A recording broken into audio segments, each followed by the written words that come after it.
Salam, mən bugün sizə gel lak prosedurunun sökülməsini göstərəcəm. Eyni zamanda daha öncə etdiyimiz manikürü əhvalatını danışacağım. 15 gün bundan əvvəl gələn danışanım orta dırnağının qatdalanıb sındığını və heç bir zaman uzanmadığından şikayətçi idi.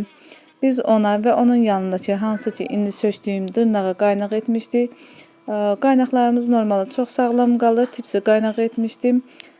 Hansı ki bu hal-hazırda söktüyüm dırnağında qaynaq olduğunu üstünün gel lakı incəltdikdən sonra və hətta şübhələndim ki bu doğrudan da mı qaynaqdımı? Alt hissəsindən baxdıqdan sonra başa düşmüşdük. Normalde qaynağımız belə sağlam möhkəm qalır ən azından bir ay müddətinəcən. Lakin orta dırnağımızda dediyim kimi narahatlıq olduğuna görə eyni zamanda danışanımın iş həyatının biraz çox olduğuna, çətin olduğuna görə zərbəyə dözməyib sınmışdı.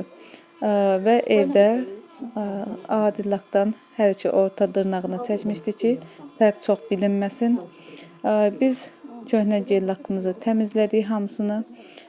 Rahat təmiz manikürümüzü elədik və təkrar orta dırnağımıza tipsi qaynaq edirik. İnşallah bu dəfədən sonra o da digər dırnaqlar kimi rahat və sərbəst uzanacaq. Dırnaqlarımız da çox möhkəmdir. Gel lakını söktüyümüzə baxmayaraq hələ də öz sağlamlığını, möhkəmliyini qoruyur.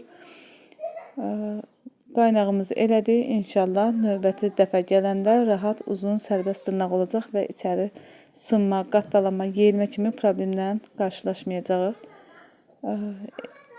Qaynağımızı etdikdən sonra bütün dırnağa təkrar gel lakımızı və nail artımızı, manikürümüzü hər birisini danışanımın ürək istədiyi kimi elədik və bu da son nəticə.